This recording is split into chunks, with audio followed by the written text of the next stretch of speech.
The word for Friday in Spanish is viernes. It's a commonly used word in everyday conversations and is part of the weekdays in Spanish. Viernes is pronounced as viernes, and it's a simple word that is easy to remember and pronounce for non-native Spanish speakers.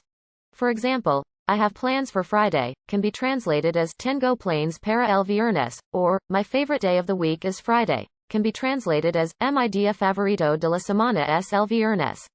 Knowing how to say weekdays in Spanish is essential if you want to communicate effectively with Spanish speakers or if you're learning the language for academic or professional purposes.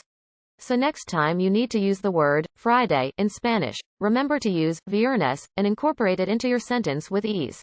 Hey there, fellow language learners. Are you enjoying this video and finding it helpful? If so, don't forget to hit that subscribe button.